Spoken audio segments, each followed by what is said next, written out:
വേദമല്ല, 4 വേദമുണ്ട്. ഖുറാനുണ്ട്, ബൈബിളുണ്ട്, ഭാഗവതമുണ്ട്, രാമായണമുണ്ട്. ഈ 4 വേദവും വ്യത്യസ്തതയായിട്ട് എഴുതിയിട്ടുണ്ട്. 4 വേദത്തിലെ പേരും വ്യത്യസ്തതയാണ്, കഥ ഒന്ന് തന്നെ.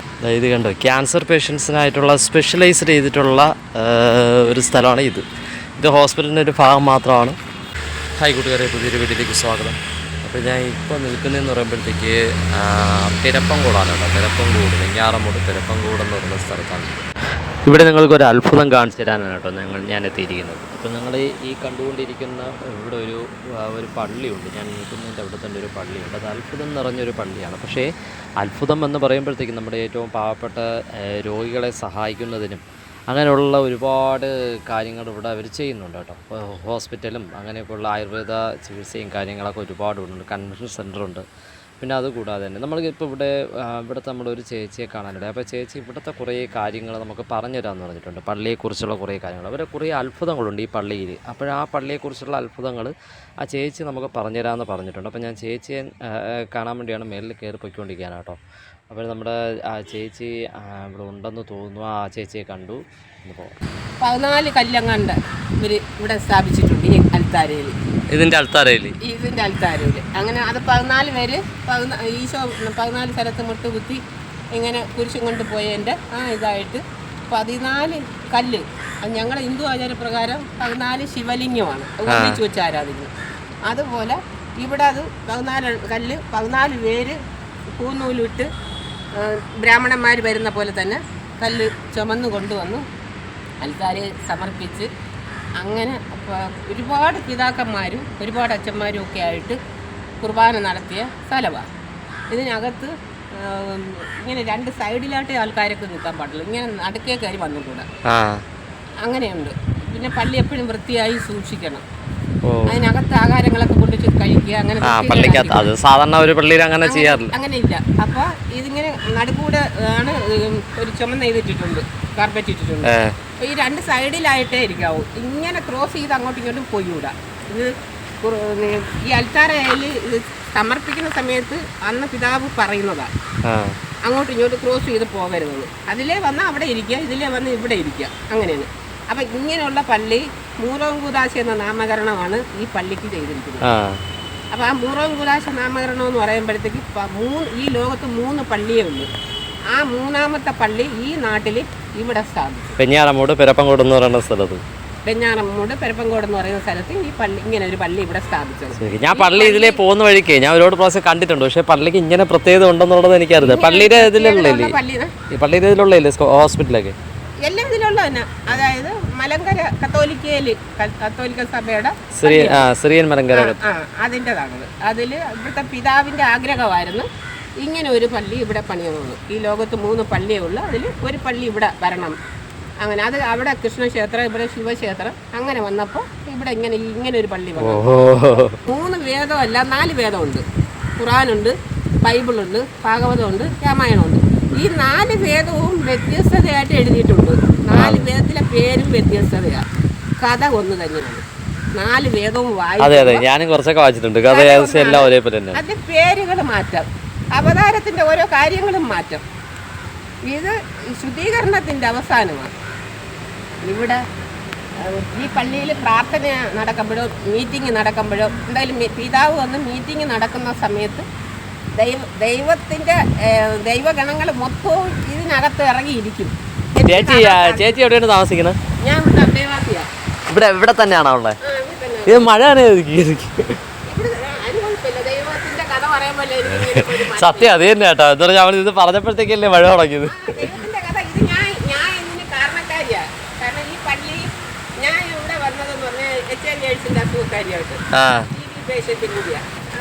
നടക്കത്തില്ലായിരുന്നു. മെഡിക്കൽ കോളേജിൽ നിന്ന് ഇവിടെ വിട്ടത് ഞാൻ മരിച്ചു പോയാൽ അറിയിക്കാൻ വേണ്ടി എൻ്റെ സഹോദരങ്ങളിവിടെ കൊണ്ടിട്ട് ദിവസവും വരുമായിരുന്നു. അതുകൊണ്ട് തന്നെ ഞാൻ ഒത്തിനായിട്ട് കുറിച്ച് ഇങ്ങനെ പതുങ്ങി 3 പ്രാവശ്യം ഞാൻ കണ്ട. അതിൽ നിന്ന് ഞാൻ പതുക്കെ ഇരുന്ന് നിരങ്ങി പിടിച്ച് നടന്ന് ഇവിടെ എല്ലാം നടന്നു ജോലിയാണ്. അപ്പോൾ അവിടെ ഒരു കൊച്ചു ഓടുന്നപ്പോൾ അവിടെ അപ്പുറത്ത് ഒരു കൊച്ചു ഓടി വെക്കണം. അപ്പോഴും ഞാൻ ദൈവത്തോട് പറഞ്ഞു, ഇതെല്ലാം ഓടുന്നുള്ള എനിക്ക് ജോലി ചെയ്യണം, ഈ സ്ഥാപനവും മാറണം എന്ന് എനിക്ക് ആഗ്രഹം ഉണ്ടായിരുന്നു. അങ്ങനെ ആ ആഗ്രഹപ്രകാരം ഇരുന്നും കിടന്നും ഞാൻ 3 മതത്തിലും പ്രാർത്ഥിക്കുന്ന ആളാണ്. ഞാൻ നിസ്കരിക്കും, തിക്കുമുത്തലാക്കും ചെല്ലും. പിന്നെ ചേച്ചി വരി ഇങ്ങോട്ട് അകത്തോട്ട് വരും. ശിവന്റെ അത് ഓം നമ ശിവായ, അമ്മ നാരായണ, നാരായണന്റെ പ്രാർത്ഥന, അങ്ങനെ എല്ലാ പ്രാർത്ഥനയും എനിക്ക് എഴുതാനും വായിക്കാനൊന്നും അറിയത്തില്ല. പക്ഷേ എല്ലാം ഈ കുരിശിൽ കൂടി എനിക്ക് ലഭിച്ചതാണ്. കുരിശിങ്ങനെ ചുമരി പഠിച്ച് കാണിച്ച് അത് 3 പ്രാവശ്യം, ഒരു പ്രാവശ്യം തോന്നിയാന്ന് എനിക്ക്, പിന്നെയും അങ്ങനെ 3 പ്രാവശ്യം റിപ്പീറ്റ് ചെയ്ത് കാണിച്ചു. ഇരുന്ന് നിരങ്ങിയ ഞാൻ എണീസ് നടക്കുന്നത് ഈ സ്ഥാപനം മുഴുവൻ ഉണ്ടായതും ഞാൻ വന്നില്ല. ഞാൻ 17 വർഷം കഴിഞ്ഞു. 17 വർഷം കഴിഞ്ഞു. ചേച്ചി അസുഖം എങ്ങനെ മാറിയായിരുന്നു? മരുന്ന് കഴിച്ചുകൊണ്ടിരിക്കുക. അസുഖം പൂർണ്ണമായിട്ട് മാറത്തില്ലല്ലോ. മാറത്തില്ല. അപ്പൊ ജോലി ചെയ്യാനുള്ള ആരോഗ്യമുണ്ട്. മരുന്ന് അത് മതിയല്ലോ. ആരോഗ്യം, ജോലിയുടെ ആരോഗ്യവും കിട്ടി, ദൈവത്തെ അനുഭവിക്കുന്നുണ്ട്. അതെ അതെ, ദൈവത്തെ ഞാൻ അനുഭവിക്കുന്നതല്ല, എൻ്റെ കണ്ണിൽ കാണാനും കേൾക്കാനും പറ്റും. അതേ പറഞ്ഞ പിതാവ് ഇവിടെ മീറ്റിങ്ങിന് വരുമ്പോൾ ആകാശത്തുനിന്ന് നക്ഷത്രങ്ങളായിട്ട് ഇങ്ങനെ ഒഴുകി ഇറങ്ങി വരുന്നത്, ഇതിനകത്ത് ഇറങ്ങുന്നത് എനിക്ക് കാണാം. ആദ്യമായിട്ട് ഈ പള്ളി കൂതാശ ചെയ്യാൻ പോവുക. കൂതാശ ചെയ്ത് പിന്നെ ഒരു ദിവസം ഒരു മീറ്റിംഗ് ഉണ്ടായിരുന്നു. ആ മീറ്റിങ്ങിൽ രാത്രിയായിരുന്നു പ്രാർത്ഥിക്കുന്ന സ്വഭാവമുണ്ട്. 12 മണിയാകുമ്പോഴേ ഉറങ്ങും. അവിടെ റൂമിൽ ജനലിങ്ങനെ തുറന്നു വെച്ചിട്ട് ഞാൻ ഇങ്ങോട്ട് നോക്കിന്ന് പ്രാർത്ഥിച്ചു. അന്നേരം പിറ്റേന്ന് അപ്പോൾ പിതാവ് അവിടെ ഉണ്ട്. പിറ്റേന്ന് ഇവിടെ മീറ്റിങ്ങാണ്. അപ്പോൾ ഞാൻ ഇങ്ങനെ പ്രാർത്ഥിച്ചു നിന്നപ്പോൾ ആകാശത്തിന് ഇങ്ങനെ നക്ഷത്രങ്ങളുണ്ടല്ലോ, നക്ഷത്രങ്ങൾ പോലെ ഇങ്ങനെ കൃഷ്ണൻ വെണ്ണവാരത്തിന് ഇങ്ങനെ വരുന്നുണ്ട്. അതേപോലെ ഇങ്ങനെ ഒഴുകി ഇറങ്ങുക. ഈ പള്ളിയുടെ മേലിൽ ഒഴുകി ഇറങ്ങും. അപ്പുറം നിന്ന് 2 വാക്യത്തിന് മുകളിൽ ഇങ്ങനെ ഒഴുകി ഇറങ്ങും. അന്നേരം ഞാൻ അങ്ങനെയാണ് എൻ്റെ കണ്ണ് നല്ലപോലെ തുറന്നത്. അതിന് മുന്നെയൊക്കെ മുൾമുടി വച്ചിരിക്കുന്ന രൂപം, അല്ലാത്ത രൂപം, ആകാശത്തോട് ഇങ്ങനെ കൈ വിരിച്ച് ഈശോ പോകുന്ന രൂപം ഒക്കെ ഉണ്ട്. ഇവിടെ ഈ പള്ളി ഉണ്ടാക്കാൻ വേണ്ടി അച്ഛൻ അവിടെ കുരിശടിയിൽ പ്രാർത്ഥിക്കുമ്പോൾ കരഞ്ഞു. ഞാൻ പെട്ടെന്ന് ഇടിച്ച് പള്ളി, പക്ഷേ പൂർത്തിയാക്കാൻ പറ്റുന്നതിന് മതി സങ്കടപ്പെട്ടു. അത് കണ്ടപ്പോൾ ഞാൻ ഇവിടെ കയറി വന്നു നിന്നിട്ട് ഞാൻ കൃഷ്ണൻ്റെ ആളാണെന്ന് വെച്ചാൽ ആശ്രമി രോഗിണി ആളാണ്, കൃഷ്ണഭക്തയായിരുന്നു. അപ്പോൾ ഞാൻ ഇവിടെ നിന്നിട്ട് അങ്ങോട്ട് നോക്കിയിട്ട് ഭഗവാനോട് പറഞ്ഞു, കൃഷ്ണ നീയാണല്ലോ പരിപാലകൻ, ശിവൻ കൃഷ്ണനായി അവതരിച്ച് നീയാണ് പരിപാലകൻ. അപ്പോൾ നീ ഈ ദേവാലയം ഉണ്ടാക്കണം, നിൻ്റെ ദേവാലയമായത്, ഇത് പൂർത്തിയാക്കി കൊടുക്കണം. അതിന് എല്ലാവർക്കും പണം കൊടുത്താലേ അത് ചെയ്യാൻ പറ്റത്തുള്ളൂ എന്ന് പറഞ്ഞ് കരഞ്ഞിട്ട് ഞാൻ പോയി. അതിനുശേഷം എൻ്റെ ഈ ഒരു വലത്തെ കണ്ണ്, ഇവിടെ ഈ മഴ ഉണ്ടല്ലോ, ഓപ്പറേഷൻ ചെയ്യാൻ പറ്റില്ല, എൻ്റെ ഈ കണ്ണിന് കാഴ്ച പോയി, പൂർണ്ണമായിട്ട് കാഴ്ച പോയി. അതിനുശേഷം ഈ പള്ളി ശരിയായി. പള്ളി ശരിയായതിനു ശേഷം ആ കൽക്കുരിശിൽ വന്ന് ഞാനിങ്ങനെ, ആ കുരിശാണ് ഞാൻ ചുമരി കണ്ടു പറഞ്ഞത്, ആ കൽക്കുരിശിൽ എൻ്റെ ശരീരം മുഴുവൻ ആ കുരിശി പതിച്ചിട്ട് കെട്ടിപ്പിടിച്ച് പ്രാർത്ഥിക്കും. പിന്നെ എനിക്ക് തോന്നുമ്പോഴൊക്കെ അതിൽ പാദം വരെയുള്ള പൂമാല ഇടിയിക്കും, ഞാൻ ഇടും. വേറുള്ളവരെ കൊണ്ട് ഓരോ കാര്യങ്ങൾ അവർക്ക് സാധിക്കുന്നതിന് വേണ്ടി ഇടിയിച്ച് അവരെ കാര്യങ്ങൾ നേടിക്കൊടുക്കും. അങ്ങനെ ആ വലിയ ആശയം ഇപ്പം കാണാം. ചേച്ചിയുടെ പേരെന്താ? എൻ്റെ പേര് ഇന്ദിരാരദാസ് എന്നാണ് പേര്. എവിടെ സ്ഥലം? എവിടെയാ? എൻ്റെ സ്ഥലം വർക്കല. ഇപ്പോൾ വീടൊന്നുമില്ല, സ്ഥലമില്ല. എൻ്റെ ആങ്ങളെ മരിച്ചു പോയി, എൻ്റെ അമ്മ മരിച്ചു, അച്ഛൻ മരിച്ചു. എനിക്ക് 3 സഹോദരിമാർ, അതിൽ ഒരു ചേച്ചിക്ക് ഒരു കൊച്ചുണ്ടായിരുന്നു, അത് മരിച്ചു പോയി. ഇവിടെ അങ്ങനെ ചേച്ചി കിടക്ക സ്ഥലമൊക്കെ ഉണ്ടോ? പള്ളി ഇരുതായിട്ടുണ്ട്. ഒരു മുറി എനിക്ക് തന്നിട്ടുണ്ട്. ഞാൻ ഇവിടുത്തെ സ്റ്റാഫാക്കി. സന്തോഷമാണ് മൊത്തത്തിൽ. എനിക്കൊരു കുഴപ്പമില്ല. ദൈവം എൻ്റെ കൂടെ ഉണ്ട്. സമ്പത്തൊന്നും അല്ല കാര്യം. സമ്പത്തൊക്കെ എന്തിനു ചേച്ചി? സമ്പത്തൊക്കെ വരും പോകും. എത്ര അലങ്കാരത്തിൽ ജീവിച്ചാലും ദൈവം നമ്മുടെ കൂടെ ഒരു രക്ഷയില്ല. അത് തന്നെ. പക്ഷേ ഇത് എനിക്ക് എഴുത്തും വായന അറിഞ്ഞുകൂടാത്തതുകൊണ്ട് ദൈവത്തെ എനിക്ക് കാണാൻ പറ്റും. കണ്ണടച്ചിരുന്ന ആട്ടിൻകുട്ടികളുമായിട്ട് മാതാവ് ഈശോ എല്ലാവരും ഇങ്ങനെ ഇരിക്കുന്നത്, ഈശോ ഉണ്ണിയായിട്ട് ഇരിക്കുന്നതും ചുറ്റോടിയിട്ട് എല്ലാവരും ഇരിക്കുന്നതും ആട്ടിൻകുട്ടികളും ഒക്കെ ആയിട്ട് ഇരിക്കുന്നതാണ്. തിരുവോസ്തിയിൽ ഞാൻ നോക്കി പൂജ പ്രാർത്ഥന തിരുവോസ്തി എടുക്കുന്ന നേരം നോക്കി നിന്നാൽ അമ്മ തലയിൽ ഇങ്ങനെ വെള്ള തുണി സാരി എടുത്തിട്ട് ഇങ്ങനെ ഇട്ടിട്ട് കുഞ്ഞാട്ടിൻകുട്ടികളായിട്ട് ഞാൻ നടന്നു പോകുന്നതായിട്ട് കാണും. ഈ ഇങ്ങനെയുള്ള സങ്കടങ്ങളുള്ളത് എനിക്ക് ഒരുപാട് കുന്നോളം ദുഃഖമുണ്ട്. 8 വയസ്സിൽ 3-ാം ക്ലാസ് വരെ പഠിച്ചിട്ടുണ്ട്. 8 വയസ്സായപ്പോൾ എൻ്റെ ചിറ്റപ്പൻ കൊണ്ടുപോയി. ചിറ്റപ്പ അധ്യാപകനായിരുന്നു, അവർ കൊണ്ടുപോയി വളർത്തി. അവിടെ നിന്ന് 13 വയസ്സായി പഠിക്കാനൊന്നും പോകാൻ സമയത്ത് പോകാനൊന്നുമില്ല, പോകാൻ ഒക്കത്തില്ല അവിടെ. പിന്നെ എൻ്റെ അപ്പച്ചീൻ്റെ മോളെ കൊച്ചിനെ നോക്കാൻ നമ്മൾ 13 വയസ്സിൽ അവർ കൊണ്ടുപോയി. 19 വയസ്സ് വരെ അവിടെ കിടന്നു, അവരുടെ വീട് ഞാൻ ഉപയോഗിച്ചു. അവിടെ നിന്ന് വീട്ടിൽ വന്നിട്ട് 21 വയസ്സിൽ കോഴിക്കോട് വടകരക്കാരൻ ഹരിദാസ് എന്ന് പറയുന്ന ഒരാളിന് എൻ്റെ സഹോദരൻ ഗൾഫിലായിരുന്നു, അവൻ്റെ കിറപ്പി പരിചയമായി. അങ്ങനെ അയാളെ സ്നേഹിച്ച് കെട്ടിയതാണ്. സഹോദരനും മരിച്ച്, അവനും മരിച്ച്, അവൻ്റെ ഭാര്യയും മരിച്ച്, എൻ്റെ ഭർത്താവ് വേറെ ഒരു സ്നേഹിത കൂടെ ഇരിക്കുന്നു. എൻ്റെ പേര് ഇന്ദിരെന്നാ, ഹിന്ദു എന്ന് വിളിക്കും. അതിന് ആ കൊച്ചിനെ ഹിന്ദു എന്ന് പേര് വെച്ചിട്ടുണ്ട്, ഒരു പെൺകൊച്ച. അവർക്ക് ഓർമ്മയ്ക്ക് വേണ്ടിയാണ്, വേണ്ടി നാട്ടിൽ കയറ്റി വിടുമ്പോഴാണ് ഞാനും കയറി പോയിരുന്നത്. എനിക്ക് ഇങ്ങനെ ഒരു അസുഖം ഇങ്ങനെ വിസ അടിക്കാൻ പറ്റത്തില്ലല്ലോ. അതെ അതെ. അതുകൊണ്ട് ഞാൻ പിന്നെ പോയില്ല, ഇവിടെ തന്നെ നിന്നു. ഒരു പെണ്ണിന്റെ പവിത്രത എന്ന് പറഞ്ഞാൽ ഒരാളിനെ കെട്ടി അവളിൽ ജീവിക്കുക. അത് കൊഴിഞ്ഞു പോയാൽ പിന്നെ കെട്ടരുത്. ഫസ്റ്റ് നശിച്ചു പോയാൽ ഒരിക്കലും നമുക്ക് ആ ഫസ്റ്റിലെ പേര് കിട്ടത്തില്ല. അതന്നെ, പിന്നെ പേരുകൾ പലതാവും. പിന്നെ നമ്മളെ പേര് നമ്മൾ സെക്കൻഡ് ഹാൻഡ് ആണ്. അതെ സെക്കൻഡ് ഹാൻഡ് അതല്ല പേര്. എവിടെയെങ്കിലും ചെല്ലുമ്പോ നമ്മളെ മാറ്റി നിർത്തും. അതേ സമയത്ത് ഒന്നിനെ കെട്ടി അത് കൊള്ളൂല, പോയി. നമ്മൾ അങ്ങനെ അങ്ങ് മാന്യതായിട്ട് ജീവിക്കാൻ നോക്കൂ. എവിടെ ചെന്നാലും മുൻഗണന ഉണ്ടാവും, അവിടെ നമുക്ക് ആദരവും കിട്ടും.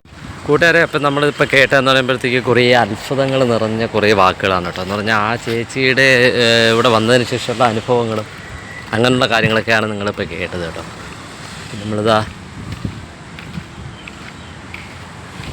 പള്ളി നമ്മൾ കയറുമ്പോഴത്തേക്ക് കാണുന്നതാണ്. കൽവിളക്കും കാര്യങ്ങളെല്ലാം ചെയ്തിട്ടുണ്ട്. വളരെ അടിപൊളിയായിട്ടാണ് ചെയ്തിരിക്കുന്നത് കേട്ടോ. സൂപ്പർ പള്ളി തന്നെയാണ് കേട്ടോ. Mother Teresa Malankara Syrian Catholic church Pirappancode, അതാണ് കേട്ടോ. സ്ഥാപനങ്ങളെന്ന് പറഞ്ഞാൽ ഇവിടെ ഒരുപാട് സ്ഥാപനങ്ങളുണ്ട് കേട്ടോ. അത് നമ്മളിതാ കൺവെൻഷൻ സെൻറ്റർ, ഇത് കണ്ടോ, സൂപ്പർ കൺവെൻഷൻ സെൻറ്ററാണ്. അതാ നോക്കി, നമ്മളൊരു കപ്പലിൻ്റെ മോഡലാണ് ഇവിടുത്തെ കൺവെൻഷൻ സെൻറ്റർ. അതുകൊണ്ട് ഇതാണ് കേട്ടോ. വള്ളവും കാര്യങ്ങളും, ഫ്രണ്ടിലെ വള്ളവും കാര്യങ്ങളെല്ലാം ചെയ്ത് വെച്ചിട്ടുണ്ട്. പിന്നെ ഇവിടെ ഒരു അത്ഭുതം ഉള്ളത് എന്തെന്ന് ചോദിച്ചാൽ ഇതൊന്നുമല്ല, ഇവിടെ ഇതിനേക്കാളും വളരെ പാവങ്ങളെ സഹായിക്കുന്ന അല്ലെങ്കിൽ പാവങ്ങൾക്കായിട്ട് ആശ്വാസകരമാകുന്ന ഒരു ഹോസ്പിറ്റലുണ്ട് കേട്ടോ. അപ്പോൾ ഞാൻ ആ ഹോസ്പിറ്റലും കൂടെ നിങ്ങൾക്ക് കാണിക്കാതെ ഞാൻ പറഞ്ഞിട്ടുണ്ടായിരുന്നു. ഞാൻ വീഡിയോയിൽ ആദ്യം പറഞ്ഞിരുന്നത് അങ്ങനെയാണ്. ഞാൻ അപ്പോൾ ആ ഹോസ്പിറ്റൽ ഞാൻ നിങ്ങൾക്കൊന്ന് കാണിച്ചു തരാം. പെരപ്പങ്കോട് എന്ന് വരുമ്പോഴത്തേക്ക് നമ്മുടെ പെരപ്പങ്കോടിനും വെഞ്ഞാറമൂടിനും ഇടയ്ക്കാണ് നിങ്ങൾ ഈ കാണുന്നത്. ഈ പള്ളി നിങ്ങൾ ശ്രദ്ധിച്ചിട്ടുണ്ടോ എന്ന് അറിയത്തില്ല, എന്നാലും നിങ്ങൾ ഇത് ശ്രദ്ധിച്ചിട്ടുണ്ടായിരിക്കും. ഇത് ഞാൻ ഇതിൻ്റെ ബാക്ക് ഭാഗത്ത് നിന്ന് എടുക്കുന്നതാണ് കേട്ടോ. അതായത് നോക്കി, റോഡ് കണ്ടോ, ഇത് ശ്രദ്ധിച്ചിട്ടുണ്ടായിരിക്കും. അപ്പോൾ ഇതാ ഇതിൻ്റെ ബാക്ക് ഭാഗത്താണ് ഞാൻ പറഞ്ഞ പള്ളി. അപ്പോൾ പള്ളിയുടെ ഒരു സൈഡിൽ കൂടെ മേൽ വെച്ച് അതിൻ്റെ ഒരു സൈഡിൽ കൂടെ തന്നെ ഒരു റോഡ്, ഒരു ചെറിയൊരു വഴി, ഒരു ചെറിയ വഴിയല്ല, നല്ല വഴിതാ ഇതിലേതാ പള്ളിയുടെ അവിടെ നിന്ന് ഇങ്ങനെ വന്നിട്ടുണ്ട്. ഇത് കണ്ടോ, ക്യാൻസർ പേഷ്യൻസിനായിട്ടുള്ള സ്പെഷ്യലൈസ്ഡ് ചെയ്തിട്ടുള്ള ഒരു സ്ഥലമാണ് ഇത്. ഇത് ഹോസ്പിറ്റലിൻ്റെ ഒരു ഭാഗം മാത്രമാണ്. ഹോസ്പിറ്റലിൽ അതുമാത്രമല്ല, പിന്നെ വളരെ നല്ല അടിപൊളിയായിട്ടുള്ള പൂന്തോട്ടങ്ങളും കാര്യങ്ങളെല്ലാം അടിപൊളിയായിട്ട് ചെയ്തിട്ടുണ്ട് കേട്ടോ. വേറെ ലെവലാണ്. നിങ്ങൾ ഈ കണ്ടുകൊണ്ടിരിക്കുന്നതെന്ന് പറയുമ്പോഴത്തേക്ക് നമ്മുടെ മലങ്കരപ്പള്ളി, നമ്മളെ പിരപ്പങ്കോട് മലങ്കരപ്പള്ളിയുടെ കീഴിലുള്ള ഹോസ്പിറ്റലാണ് കേട്ടോ. ഇതാണ് ഗേറ്റ്, ഹോസ്പിറ്റലിൻ്റെ ഗേറ്റ് ഇതാണ്. നമ്മളെ ഫ്രണ്ടിൽ നിന്ന് നോക്കുമ്പോൾ ആദ്യം കാണുന്ന ഗേറ്റ് ഇതായിരിക്കും. ഇത് കഴിഞ്ഞിട്ട് ഇതാ ഇങ്ങനെ അകത്തോട്ട് കയറി പോകുമ്പോഴത്തേക്ക് കാണുന്നതാണ്. അത് അവിടെ എഴുതി വെച്ചിട്ടുണ്ട് കേട്ടോ, ജനറൽ മെഡിസിൻ, പിന്നെ അങ്ങനെയുള്ള ഒരുപാട് കാർഡിയോളജി, ത്വക്ക് രോഗം, പിന്നെ ന്യൂറോളജി, അങ്ങനെയുള്ള വിവിധ തരത്തിലുള്ളതുണ്ട് കേട്ടോ. സൂപ്പർ സ്ഥലം. ഇതാണ് കൂട്ടുകാരെ ഈ പള്ളിയുടെ ഉള്ള ഹോസ്പിറ്റൽ. കണ്ടല്ലോ, ഇതാണ് ഹോസ്പിറ്റൽ. ഹോസ്പിറ്റലിൻ്റെ ക്യാൻറ്റീനാണ് കേട്ടോ ഈ കാണുന്നത്. നിങ്ങൾ ഈ കാണുന്ന കെട്ടിടമാണ് ഹോസ്പിറ്റലിൻ്റെ ക്യാൻറ്റീൻ.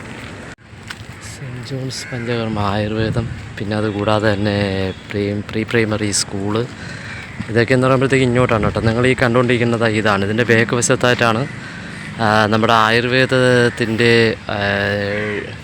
ആ ഒരു വിഭാഗം, ആയുർവേദ വിഭാഗവും പിന്നെ അതല്ലാതെ സ്കൂളൊക്കെ സ്ഥിതി ചെയ്യുന്നത് ഇങ്ങോട്ടാണ് കേട്ടോ. പഞ്ചകർമ്മ ഹോസ്പിറ്റൽ ഇതാണ് ഈ കെട്ടിടം. അപ്പം അങ്ങനെയുള്ള ഡീറ്റെയിൽസും കാര്യങ്ങളൊക്കെ ഉണ്ട്. പിന്നെ സോളാറൊക്കെ ചെയ്തിട്ടുണ്ട് ഇവിടെ കേട്ടോ. എല്ലാം വിപുലമായിട്ടാണ് ചെയ്തിരിക്കുന്നത്, വളരെ നല്ല അടിപൊളി രീതിയിലാണ് ചെയ്തിരിക്കുന്നത്. കൂട്ടുകാരെ, ഈ വീഡിയോ ഞാൻ ഇവിടെ അവസാനിപ്പിക്കാൻ കേട്ടോ. വീഡിയോ കണ്ട് ഇഷ്ടമായവർ ലൈക്ക് ചെയ്യുക, കമൻറ്റ് ചെയ്യുക, ഷെയർ ചെയ്യുക, സബ്സ്ക്രൈബ് ചെയ്യുക. തൊട്ടടുത്തുള്ള ബെൽബട്ടനിലൂടെ പ്രസ് ചെയ്യണമെങ്കിൽ പുതിയ വീഡിയോ കാണാൻ കഴിയുന്നതായിരിക്കും. അപ്പോൾ നമ്മളങ്ങനെ സെൻറ്റ് ജോൺസ് ഹോസ്പിറ്റൽ പിരപ്പങ്കോട് നിന്ന് ഇറങ്ങാണ് കേട്ടോ. അപ്പോൾ ഇന്നത്തേക്ക് വിടാം. Thanks for watching.